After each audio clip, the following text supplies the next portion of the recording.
बिस्मिल्लाहिर्रहमानिर्रहीम। अस्सलाम वालेकुम। तो कैसे हैं आप सब? आई होप बिल्कुल ठीक ठाक होंगे, खुशपाश होंगे और बहुत मज़े में होंगे। मैं भी अल्हम्दुलिल्लाह बिल्कुल ठीक हूँ। बस अल्लाह पाक यूँ ही हम सबको बहुत अच्छा, बहुत खुश रखे और अपने हिफ्ज़ व अमान में रखे, आमीन या रब्बल आलमीन। तो एक और दिन और एक और ब्लॉग, तो ब्लॉग नहीं है एक्चुअली, आज किचन ऑर्गेनाइजेशन की वीडियो है। और अगर किचन को करना है ऑर्गेनाइज तो आप किचन से अपना जो मेन काम है ना वो ले लें, खाना बना के साइड पे कर दें, तो आराम से आप अपने किचन को सेट कर पाएंगे, ऑर्गेनाइज कर पाएंगे। और खाना बनाने का झंझट ना दिमाग में अटकेगा नहीं कि अभी मतलब ये सब कुछ काम करने के बाद खाना वाना भी तैयार करना है।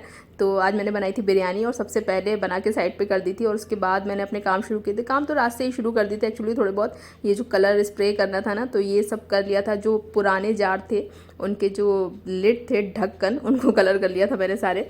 तो आपको एकदम साफ नज़र आ रहा होगा, सारे टाइल्स, सारे मतलब स्लैब, सब कुछ, गैस स्टोव, सब कुछ मैंने साफ़ कर लिया था, चिमनी वगैरह मतलब हेल्पर के साथ मिलकर साफ़ कर लिया था। और क्लीनिंग की मैंने कोई भी वीडियो शूट नहीं की, मतलब इतनी कोई लंबी वीडियो हो जानी थी ना कि मतलब देखने वाला भी थक जाए और बनाने वाला भी थक जाए। तो मैंने कहा सिर्फ ऑर्गेनाइजेशन की वीडियो शेयर करती हूँ आपके साथ कि अपने किचन को ऑर्गेनाइज रखना, अपने हिसाब से ऑर्गेनाइज रखना कितना ज़रूरी है। क्लीनिंग के वक्त सबसे पहले एक काम जो होता है ना आपका, जितने भी जार हैं, कंटेनर है आपके, उनको मतलब खाली करना है, किसको रखना है, किसको हटाना है, कौन से नए जार उसमें ऐड करने हैं, कौन से पुराने वाले हटाने हैं, तो ये सबसे ज़्यादा होता है। तो इस बार मैंने सोचा था कि अपने किचन में से ना मैं सारे प्लास्टिक के जितने भी मेरे कंटेनर हैं वो मैं हटा दूँगी। और फिर भी थोड़े बहुत रह गए, क्योंकि प्लास्टिक को आप एकदम से किचन से नहीं निकाल सकते। जो आपने इतनी सारी प्लास्टिक इकट्ठी की होती ना इतने सालों में, तो थोड़ा सा टाइम लगता है उसको निकालने में। लेकिन अल्हम्दुलिल्लाह मैंने बहुत ज़्यादा कोशिश की है कि अपने सारे प्लास्टिक वाले जार हटा दूँ। थोड़े बहुत अभी रह गए हैं, लेकिन मैंने जितने भी अपने रिसाइकिल किए हुए ग्लास जार हैं ना, उनको बड़ी मेहनत से इकट्ठा किया है। कुछ शहद के हैं, कुछ अचार के हैं, कुछ ही मेरे ख़रीदे हुए हैं जो अच्छे लगते हैं ड्राई फ्रूट के लिए, तो ये मैंने ले रखे हैं एयर टाइट जार। और बरसात में बहुत ज़्यादा ज़रूरी होते हैं एयर टाइट जार, जितने भी हो ना आपके घर में उतने कम पड़ जाते हैं। मेरे यहाँ तो कम पड़ जाते हैं, मतलब हल्की सी भी अगर उनकी लिड जो है वो लूज़ हुई है ना, तो हस्बैंड फिर उसमें कुछ भी सामान नहीं रखने देते कि नहीं पे सामान ख़राब हो जाए तो फिर फ़ायदा भी क्या है। तो ये सारे जितने भी जार हैं मेरे, ये सारे ड्राई फ्रूट के हैं। तो सबसे पहले इनको मैं रिफ़िल कर दूंगी। और महीने का शुरुआत है तो ग्रॉसरी भी थोड़ी बहुत आ चुकी है और पहले की भी थी, तो बहुत ज़्यादा नहीं मंगाई है मैंने इस बार। तो ये वाले जो ग्लास जार हैं ना, ये हस्बैंड को ऑफिस से एक गिफ्ट मिला था, तो इसमें सारे मतलब खाने पीने का ही सामान था, तो उसको मैंने मतलब खाली करके और फिर इकट्ठा किया है अपने जितने भी मेरे गरम मसाले होते हैं ना उनको रिफ़िल करने के लिए। और इन पे सब पे मैं लगा दूँगी लेबल।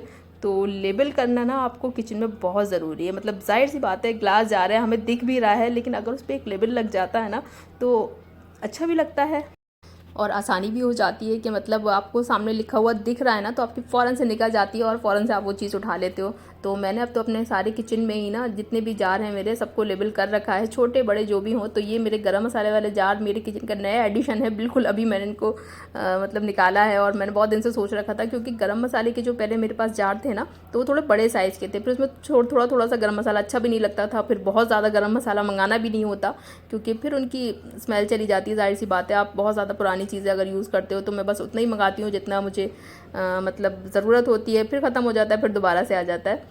तो बस इनको सबको मैं लेबल कर लूँगी। और ये लेबल मैंने अमेज़ॉन से लिए थे, आसानी से मिल जाते हैं, बहुत अच्छे लगते हैं। पेंसिल भी उसके साथ मिलती है वाइट वाली ना। और सबसे अच्छी बात है कि ये वाटरप्रूफ होते हैं, आप आराम से वॉश कर लो इनको। और मतलब आपको अगर आपने गलत लिख दिया है नाम, या इस डिब्बे में ये वाली चीज़ नहीं रखनी, कुछ और रखना है, तो आसानी से इरेज भी कर सकते हैं। तो ये जो मेरी शाफ्ट है ना किचन की, इसको मैं कभी खोलती नहीं हूँ, क्योंकि चिमनी लगी हुई है और मतलब मुझे शाफ्ट वाफ्ट की इतनी ज़रूरत नहीं पड़ती, उससे ही काम हो जाता है मेरा। तो ये इसको मैं यूज़ करती हूँ सारे अपने जार लगाने के लिए। बहुत इजी रहता है मेरे लिए कि मैं जल्दी से कोई भी चीज़ उठा लूँ ना। तो अपने किचन को अपने हिसाब से सेट करना ना बहुत ज़रूरी होता है। अपने हिसाब से सेट किया हुआ किचन ना उन्हीं के घर पे सेट रहता है, कि जो लोग अपने घर में अकेले अपने किचन को हैंडल कर रहे होते हैं। जैसे कि मुझे अपने किचन को खुद देखना है, क्योंकि मैं अकेली रहती हूँ, कोई मतलब मैं इन लॉज के साथ नहीं रहती और मतलब कोई फैमिली के साथ नहीं रहती ना। तो उसमें आपका किचन मेंटेन रहता है और थोड़ा सा आपको हर चीज़ पता होती है कि मैंने ये चीज़ यहाँ रखनी है, यहाँ से निकालनी है। तो हर जगह तो ऐसा नहीं होता, बहुत सारे लोग अपने लॉस के साथ रहते हैं, फैमिलीज़ के साथ रहते हैं, तो उसमें 10 हाथ होते हैं, तो 10 जगह वो चीज़ पहुँच जाती है। लेकिन अगर घर आपका है तो फिर उसको आप अपने हिसाब से ही सेट करिए। और धीरे धीरे फिर सबको भी आदत हो जाती है कि भाई जब किचन में काम इसने करना है तो सेट भी इसी को करने देना चाहिए। तो खैर मेरे ये वाले सारे जार ना रिफ़िल हो गए थे। जितने भी मेरे प्लास्टिक वाले कंटेनर थे वो मैंने खाली कर करके ना अपने कांच वाले जार में डाल लिए थे। और ये मेरे पुराने लेबल हुए थे ना, तो उस पर जो मतलब लिखा हुआ था उसको मैंने इरेज़ भी कर लिया था और आराम से बाद में इरेज़ करती रहूँगी। तो मैंने सारे जो मेरे शेल्फ़ में लगे हुए थे वो मैंने खाली कर लिए। और जितने भी छोटे वाले आपको दिख रहे हैं ना, ये शहद के जार हैं जो मैं हमेशा यूज़ करती हूँ, मंगाती हूँ। नेचर नेक्टर का शहद होता है, तो ये भी मेरे पास बहुत सारे हो गए हैं। अच्छा, ये वाले जार ना इस बार मैंने बर्नी टाइप के जो होते हैं ना, तो ये मैंने नमक चीनी पत्ती के लिए इस बार इन्हें ट्राई किया था। देखने में बहुत अच्छे लगते हैं, क्वांटिटी भी अच्छी खासी आ जाती है कि आप अपने काउंटर टॉप पे इसको आराम से रख सकते हैं। लेकिन इनको रखने के बाद ना मुझे ऐसा लगा कि बरसात के मौसम में ना आपको इस तरह के जार नहीं यूज़ करने चाहिए, कोई भी आपका चीनी या पत्ती रखने के लिए ना, क्योंकि इनके लिड बस ऊपर से रखे होते हैं, कोई भी उसमें मतलब टाइट करके आप उसको लगा नहीं सकते। तो इस वाले मौसम में तो हर चीज़ आपको थोड़ा सा सील करके ही रखनी चाहिए। तो खैर अभी तो मैंने रख लिया, अच्छे भी बहुत लग रहे हैं, तो बाद में खैर मैं इनको चेंज कर लूँगी। तो अगर किचन ऑर्गेनाइजेशन कर रहे हैं आप तो मसाला दानी रिफ़िल कैसे ना करी जाए। तो मसाला दानी रिफ़िल कर रही थी मैं अपनी, लेकिन हमारे घरों में ना ये मसाला दानी बस आज भरी जाए और 2 दिन के बाद ख़त्म हो जाती है, क्योंकि ये सब्ज़ी वगैरह के लिए बहुत अच्छी रहती है कि आपने थोड़ा सा जीरा डाला, थोड़ी सी मिर्ची डाली, हल्दी डाली तो और छौंक लगाया और सब्ज़ी बन गई आपकी। लेकिन हमारे यहाँ जब सालन बनता है ना तो एक ही बार में सारा धनिया डल जाता है, एक बार में मिर्ची इतनी डल जाती हैं, हल्दी डल जाती है ना, तो खैर उसके लिए बार बार रिफ़िल करना पड़ता है। लेकिन बहुत अच्छी चीज़ है, आपने एक डिब्बा उठाना है और आपका सारा काम आसान हो जाएगा। तो ये देखिए मैंने जितने भी प्लास्टिक के जार थे ना, अपने प्लास्टिक के कंटेनर थे ना, उनको सबको वॉश करके और सूखने के लिए रख दिया है। और जितने एक्स्ट्रा थे उनको सारा मैंने एक बॉक्स में बंद करके उठा के रख दिया है, क्योंकि बहुत सारे जार हो गए थे, कितने भी किचन में कहाँ लगाऊँ मैं, और सारी चीज़ें आई गई थी, तो बस जितने एक्स्ट्रा थे उनको उठा के रख दिया, फिर कभी बाद में ज़रूरत पड़ेगी तो देखेंगे। और बस ये जो थोड़ी बहुत ग्रॉसरी आई थी तो वो मैं अपने पैंट्री में रख रही थी, जो मैंने बना रखी है पैंट्री, तो बस ग्रॉसरी भी साथ साथ में सेट करती जा रही थी। और किचन जब सेट करने खड़े हो जाना तो आपको इतने सारे जार और कंटेनर रिफ़िल करने होते हैं, देखना होता है क्या चीज़ है क्या नहीं है, क्या रिफ़िल करना है, क्या कम है क्या ज़्यादा है। लेकिन अगर आपने एक बार वक्त लगा के ना अपनी सारी ग्रॉसरी सेट कर ली है, सारे मतलब अपने जितने भी कंटेनर हैं, कितने भी जार हैं, सबको रिफ़िल कर लिया है, सारा सामान सेट कर लिया है, उसके बाद आपको किचन में काम करने में मज़ा आता है। आपको किचन में जाना बार बार बुरा नहीं लग रहा होता, बल्कि अच्छा लग रहा होता है जब आपका किचन पूरा सेट होता है, साफ़ सुथरा होता है, हर चीज़ आपके हिसाब से और आपके सामने रखी होती है ना, तो फिर आपको हर काम करने में अच्छा लगता है। मतलब नई नई चीज़ें बनाना भी अच्छा लगता है, मतलब कोई भी काम फिर मुश्किल नहीं लगता। अगर यही चीज़ें आपने मुश्किल कर रखी है ना, कि मुश्किल इन द सेंस कि आपके जितने भी कंटेनर हैं वो बस ख़त्म हुए हुए, तो ख़त्म ही हुए हुए, उनको आप रिफ़िल नहीं कर पा रहे हैं। मतलब आप पैकेट में से निकाल रहे हो, फिर अपना काम चला रहे हो, फिर पैकेट को वहीं रख देते हैं, और बस मसाला दानी ख़त्म हुई हुई है तो उसको रिफ़िल नहीं कर पा रहे। तो फिर यही सारी चीज़ें ना आपके खुद के लिए मुश्किल बन रही होती हैं। और अगर आपके काउंटर टॉप पे रखे हुए ना ऑयल डिस्पेंसर जो हैं वो ख़त्म हो जाए तो कितनी मुश्किल होती है कि आप बड़े वाले कंटेनर को नीचे से निकाल रहे हैं, फिर उसमें से ऑयल डाल रहे हैं, तो कम डल रहा है तो ज़्यादा डल रहा है। तो बस अगर यही सारे काम हम अपने करके रख लें और अपने किचन को ऑर्गेनाइज़ कर लेना, तो आपके खुद के काम आसान हो रहे होते हैं और आपको खुद को बहुत अच्छा लग रहा होता है। तो मैंने अपने जितने भी ऑयल के कंटेनर थे वो रिफ़िल कर लिए थे, और इतने कर लिए थे कि वो मतलब बाहर निकल के आ गया था। खैर मतलब अब मैंने इनको उल्टा करके रख लिया है, क्योंकि इसमें से एक एक बूंद जब तक तेल नहीं निकल जाएगा ना तो इसको फेंकना तो बनता नहीं है। तो जब आप अपने किचन को सेट कर रहे होते हो ना तो आपको लग भी बहुत अच्छा रहा होता है कि नई नई चीज़ें इसमें लगानी है, कुछ सामान इधर से उधर करना है ना। तो अब मेरे जितने भी मग हैं ना वो मैं लगा रही थी, मतलब मग मेरे बहुत ही ज़्यादा है, मतलब हर चक्कर के मेरे 2 मग हैं। अगर मैं मार्केट गई हूँ तो 2 मग तो ज़रूर ही लेकर आऊँगी, अगर कुछ भी नहीं लाया है तो मैंने। तो ये देखिए एक एक बूंद तेल जो है वो हमने निचोड़ लिया है, अब इसको हम फेंक देंगे। और हमारे जितने भी कंटेनर थे, जार थे, जितने भी मतलब सारी चीज़ें हमारी रिफ़िल हो गई हैं, सारा किचन मतलब अब बस काउंटर टॉप को अपने सेट करना है, क्योंकि ऊपर वाली जितनी भी शेल्फ थी वो मैंने सेट कर दी हैं। और अच्छा ये जो मिक्सर है ना ये बहुत ही ज़्यादा गंदा हो गया था, मतलब मैं इसको इतना साफ़ कर रही थी तो ये साफ़ नहीं हो रहा था, तब फिर मैंने इसको मतलब स्क्रब लगा के ना अच्छे से धो दिया, मतलब साबुन लगा के साफ़ कर दिया, तो बहुत अच्छे से साफ़ हो जाती है और ख़राब भी नहीं होती ऐसी कोई चीज़, क्योंकि इसकी जो बॉडी है वो बनी है स्टेनलेस स्टील की, मतलब तो वो साफ़ हो जाती है बहुत अच्छे से। अच्छा ये एक जार था, जार क्या था मतलब जो इसमें रसगुल्ले आते हैं ना हल्दीराम वाले, तो वो था, इसको मैंने स्प्रे पेंट कर लिया था।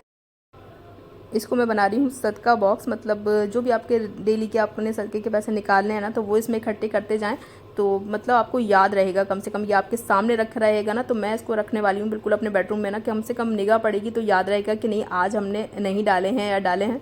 तो ऐसे तो हम सोच लेते हैं लेकिन फिर भूल जाते हैं, तो ये होता है मेरे साथ, तो इसलिए मैंने स्पेशली इसको बनाया है ना।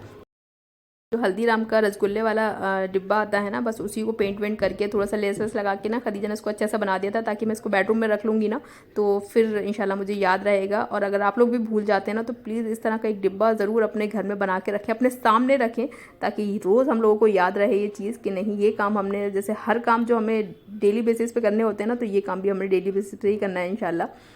तो बस ये देखिए मैंने अपना काउंटर टॉप इस तरह से कुछ सेट किया है। जितनी भी मेरी ये रैक्स है ना उनको मैंने इस तरह से लगा के देखा। पहले मैंने ये सारे जितने भी जार है ना वो ऊपर रखे थे, फिर वो ऊपर सही नहीं लगे तो फिर मैंने नीचे रख दिए, फिर मैंने इनको ऊपर रख दिया। और ये दोनों मसाला बॉक्स है ना, तो ये लकड़ी वाला जो मसाला बॉक्स है ना मेरा वुडन वाला, तो इसमें मैं सारे अपने गरम मसाले रखती हूँ और काउंटर टॉप पे ये रखती हूँ। और जो सारे ज़्यादा वाले गरम मसाले हैं वो सारे मैंने शाफ्ट पे लगा रखे हैं अपनी। तो ये वाला जो एक प्लेटफॉर्म बना रखा है मैंने, ये फोल्डेबल है, ये फोल्ड भी हो जाता है। अगर आपको इसकी ज़रूरत नहीं है, इसकी नीड नहीं है ना, तो इसको आप फोल्ड कर सकते हैं। और जब ये किचन बन रहा था ना तो ये अलग से मैंने बनवाया था, तो ये थोड़ा छोटा बन गया था। तो अम्मी आई हुई थी उस टाइम, तो अम्मी मतलब वो लगा दिया, उसने सब कुछ सेट कर दिया जो भी कारपेंटर था ना। तो लेकिन अम्मी को ये छोटा लग रहा था कि अगर तुम कोई भी चीज़ इस पर रखोगी ना तो वो सही से आएगी नहीं, इसने छोटा कट कर दिया। तो वो वाला हटवा के फिर उन्होंने ये दूसरा लगवाया था। और देखिए ये मतलब बिल्कुल परफेक्ट है। मेरे जितने भी मेरे अप्लायंस हैं ना वो आराम से इस पर आ जाते हैं। और अगर वो छोटा वाला होता ना तो उस पर मैं कुछ भी नहीं रख पाती, ना ज़्यादा वजन रख पाती। तो खैर मेरी अम्मी ने तभी उसको चेंज करवा दिया था। और सारे अप्लायंस मैं अपने यहीं रखती हूँ और यहीं मेरा स्विच लगा हुआ है, आराम से मैं इसको यूज़ भी कर पाती हूँ। अच्छा, यहाँ तक किचन मेरा सेट हो गया था और मुझे सही लग रहा था। जो जो थोड़े बहुत मुझे चेंजेस लग रहे थे ना किसमें करने हैं, आगे पीछे ये वाली चीज़ यहाँ, तो वो मैं साथ साथ करती जा रही थी। और ये वाला काउंटर टॉप का हिस्सा ना पूरा सेट हो गया था। और ये वाला मतलब एक स्पाइस रैक ही है, इसमें सब अपने पाउडर मसाले थोड़े थोड़े वाले ना, आप नमक और चाट मसाला ये सब रख सकते हैं। अभी इसको रिफिल नहीं किया मैंने, ऐसे ही लगा दिया था। और ये एक कप टूट गया था तो उसमें मैंने एक छोटा सा फ्लावर पॉट लगा के ना तो उसको मैंने कॉर्नर पे लगा दिया था। और वो वाली साइड ना पूरी अच्छे से सेट हो गई थी और बहुत अच्छी लग रही थी। और अब मैं आ गई थी काउंटर टॉप की दूसरी वाली साइड पे, तो यहाँ पे मैंने ये वाला एक रैक रखा था स्टील वाला, और उस पर मैंने अपनी ये जो केटल है ना वो लगा ली थी। एक कप स्टैंड रख लिया था उसके बराबर में। और कप ये वाले मेरे यहाँ डेली बेसिस पे यूज़ होते हैं तो इनको मुझे यहीं रखना था। कटलरी स्टैंड रख लिया था। और ये जो बॉटल है ये मैं खाना बनाते वक्त पानी के लिए यूज़ करती हूँ तो इनको मैं यहीं रखती हूँ। और ये वाला जो प्लेटफॉर्म है ना, इससे मेरी किचन में बहुत जगह हुई है। मतलब जितने भी मेरे अप्लायंस हैं ना आराम से इस पर आ गए हैं सारे, और मैं इनको यहीं यूज़ कर लेती हूँ, उनको कहीं मुझे उठा के रखने की ज़रूरत नहीं।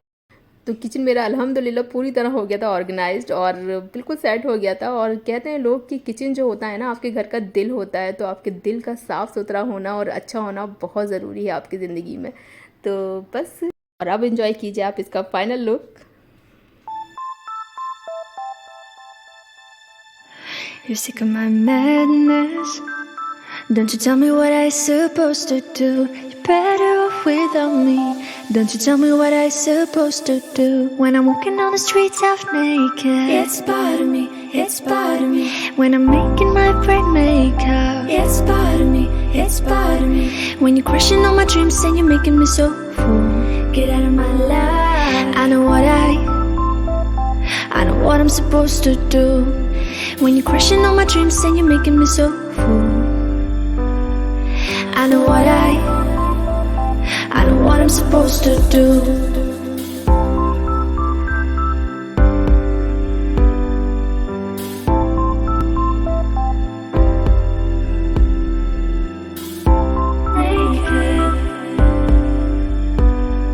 I know what I'm supposed to do. तो ये था किचन का फाइनल लुक, और उम्मीद है कि ज़रूर अच्छा लगा होगा आपको और आप भी मोटिवेट हो गए होंगे जल्दी से अपने किचन को डेकोरेट करने के लिए, उसको ऑर्गेनाइज़ करने के लिए ना। तो बस यहीं तक था आज का वीडियो। अच्छा लगा हो तो प्लीज़ लाइक, ज़्यादा अच्छा लगा हो तो प्लीज़ सब्सक्राइब और शेयर भी कर दीजिएगा। तो बस अब मुलाकात होगी एक और अच्छे से ब्लॉग में, तब तक अल्लाह हाफिज़।